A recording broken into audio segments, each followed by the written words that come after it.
Hi everyone, Paul here. Just want to do a monthly update for May.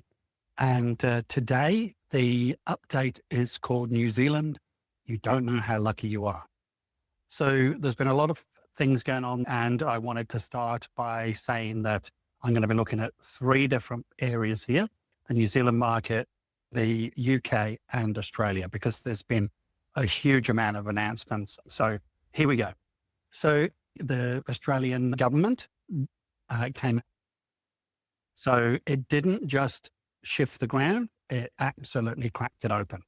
Now, back on the 6th of May, the Reserve Bank of Australia handed down an 8-1 vote to increase their OCR, as we call it. And they didn't just deliver their third increase. So that's 3 in a row that they've done now. It's actually put their cash rate at 4.35. So their cash rate is 4.35 right now. And that's the same as where it was back in November 2023. So all that 3 years, it's now back at its highest point since 2023. Now, if I look back, way back from there, when was there a point where it was over 4.35? And that was 2011. So that's 15 years ago. It's never been any higher than this. Now, I think that Australia is about to peak their 15-year high. And the reason is the federal budget from the Treasurer, Jim Chalmers, it was released. And I'm telling you now that peak is going to get broken. The sacred cows of Australian property are going to get led to the slaughter, unfortunately. Now, what's happened is basically it's the end of the capital gains discount. This is something that all politicians in Australia, you can still, it's not the same as New Zealand. Yes, they have a capital gains tax. Yes, they have stamp duty, but it's a capital gains taxes across the board. Like there's nothing on food. It's actually, property and shares and, those kinds of things and crypto. But now let's get into the weeds of what's changed. So the Albanese budget for decades, the 50% capital gains tax after a year of owning a property, after that 1 year, you get, instead of paying 100% capital gains on any profit, your tax rate, then you actually get a 50% decrease. So you get it halved. And so if you were going to make 60 grand, you only have to pay capital gains on the 30 grand. Okay. So what's happened is they're now removing that. And this has been a pillar that the Australian market and investors have always run with, because over there, tax losses aren't ring fenced like here. So you can still offset against your income. So that's why a lot of Australians and a lot of Australian companies that come here think, oh, it's great to negative gear because you can offset this, you can offset this. Well, we know that's like there's no money left in your pocket. You've got to keep topping things up. And who wants a business that loses money day one? Doesn't make sense here because it's all ring-fenced and losses carry forward. So brace for it. So on the 1st of July, 2027, that 50% discount has been replaced by a cost-based indexation model, which is at a minimum 30% tax rate on any net capital gains for any assets held longer than a year. So this isn't just a housing tax, it's a bit of a sweep. It hits shares, crypto, trusts, partnerships, okay? Now call me weird, and you probably do, but that is the same date that Chris Hipkins decided and scheduled for the valuation day that everyone has to value their properties if he gets his capital gains tax in, which he won't. Anyway, and it doesn't work. Now there are transitional arrangements. Gains made before mid-2027 are safe under the old rules. But if you are looking to buy existing residential property today and negative gearing, the ability to deduct rental losses against your salary is being restricted to any contract signed after 7:30 p.m. last night. So they basically gave everybody a few hours notice, sign something up, done. So it's already basically in place. The government in Australia has said this is there to help first home buyers. Now, first home buyers in Australia are pretty much like here. They're the biggest part of the market right now because interest rates have gone up, and 30% of buyers in Australia are first home buyers. So that's more than here. You think there's a lot here, and we're in the sort of mid-20s. So 30% of buyers are actually already buying homes, and that's why they're bringing this in. That doesn't sound right to me.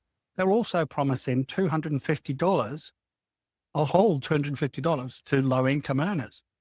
But those low income earners are going to have to wait till 2028 to get that. 2028, that doesn't quite work. That's a cup of coffee, if you're lucky, a week in 2 years' time. This is while the national debt in Australia, and I think this is more the reason, has crossed the 1 trillion mark. That means, and we're thinking it's bad here, they are paying $400 million a week in interest. That's why they're doing it. Got nothing to do with first home buyers or the $250 a week. And actually, I think it's late this month, at the end of this month, I think, they took the tax off fuel. That goes back on. So I'm assuming it'll be the 1st of June. That goes back on 1st of June. So that $250 is going to be well gone by the time we get to 2028. So it just doesn't make sense. So they aren't helping the lower income. They're trying to plug a sinking ship with taxing every person that provides rental properties or makes any form of business. At Australian Treasury's own calculations, they told the Albanese government that if you bring this in, this will create 35,000 less houses being built because of this change. Does any of this sound familiar that it's happened here with the old chippy playbook? It's all the same stuff, right? And it's just copy and paste. So let's look at the UK. So I don't know whether you've been watching the news, but now we've got the Prime Minister, Sir Keir Starmer, who is currently under siege with over 80% of his own parliament, his own Labour majority, want him gone. And he's sticking his boots in, but he's been asked to resign. Why? Because he has decimated the incentive to own any property, not just rentals, but any property. The stamp duty trap, the standard investors are now hit with a 10% cost once you cross the £250,000 mark. If you're a non-resident, because non-residents can still buy, you put on another 2%. The tax band push. So now under Section 24 of the UK Act, landlords can't deduct mortgage interest from their income anymore.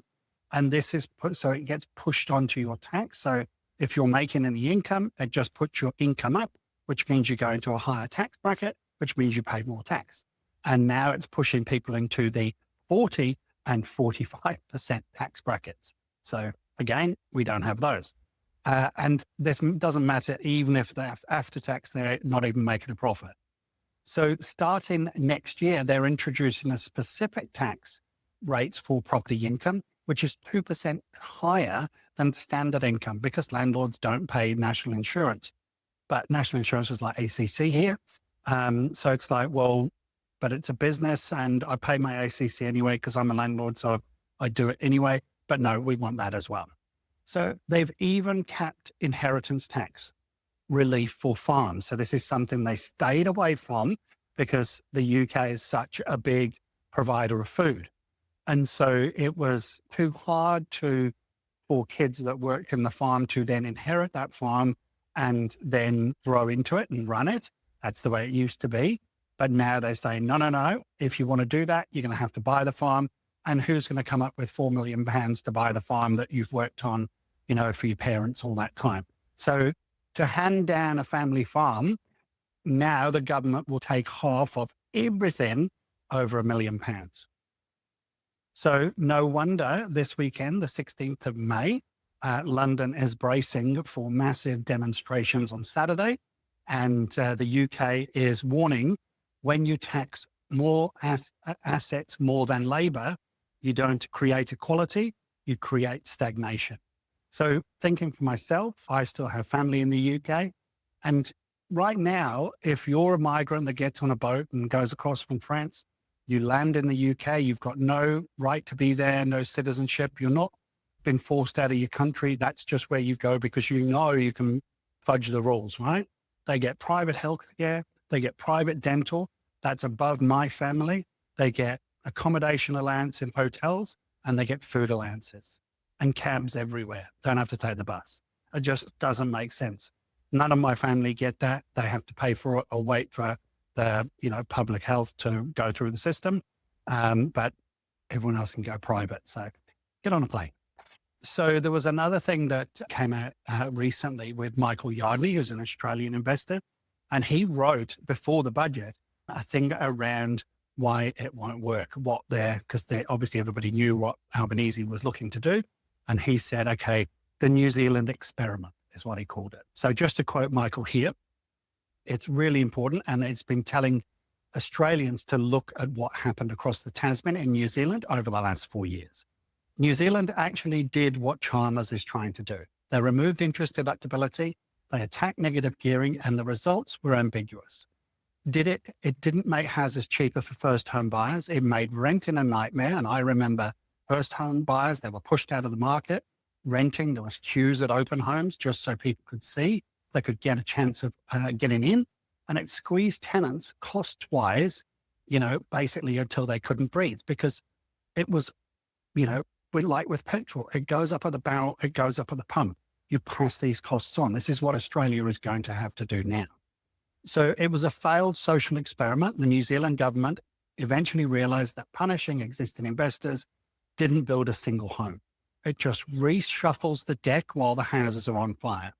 And eventually the new government came along and had to quietly reverse the whole thing to save the rental market. So New Zealand, the golden country and the road ahead. So that brings us back here. So we don't know how lucky we are. The latest polls of our coalition government say it is an 88.3% chance of winning a second term. And I think that's 100% true, because regardless of Labor's support, the other two parties just don't seem to get their act together. And so it's just not going to happen. It is staggering the level of stability in a world with political chaos. While the UK is rioting, Australia is taxing everything that moves, New Zealand is just holding steady.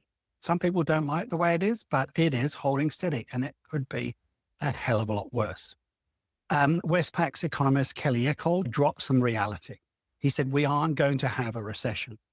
We're looking at GDP growth ramping up, and we've already had growth of, I think it was 1.5% so far this year. So we're growing, not going down or sideways. And we are going to ramp up in 2027, 2028. Once the Strait of Hormuz opens and geopolitical tensions in Iran settle down, the world is going to look for safe havens. And I believe that New Zealanders will go nuts, because they are going, and especially after the election, if the strait's been opened and we've gone past the election, New Zealand's pent-up demand will come through. And then we look at totality, the data for the March quarter this year. 88% of properties sold for more than they were bought for. So regardless of whether it was this much or this much, they were sold for more than they were bought for. Now compare that back to 99% of sales in 2021, but that was when there was stupid lending and then we had a massive crash. So we don't want 99%, but 88% is really, really good. So that means we've cleared the froth. We're back on the right track for sustainable growth now. And I believe that New Zealand is the golden country. We are going to see a flood, I think, of Australian investors realizing a way to balance their portfolios in Australia away from the capital gains tax and the negative gearing that they have there. And I think it's right for them to look here, because basically they can buy, no issue. Banks talk to each other. It's not a problem. And we are the desirable destination now. So our own Labor government has said that a capital gains tax will be limited in scope and scale. It's only for the free doctor's visits. It comes into effect 1st of January next year, although capital valuation day is not till July that year. And then you've got to have growth to actually make any money. So how they're going to fund that, I don't know. Neither do they. But I don't see how you can trust somebody that said, you will never have a capital gains tax under my leadership. That is exactly what Keir Starmer said, no new taxes. That's exactly what Albanese said, no new taxes, and I will not mess with a capital gains tax or interest deductibility. To the point, he said to a reporter, for the 50th time, we will not touch it. And here we are. seems like a bit of a trend.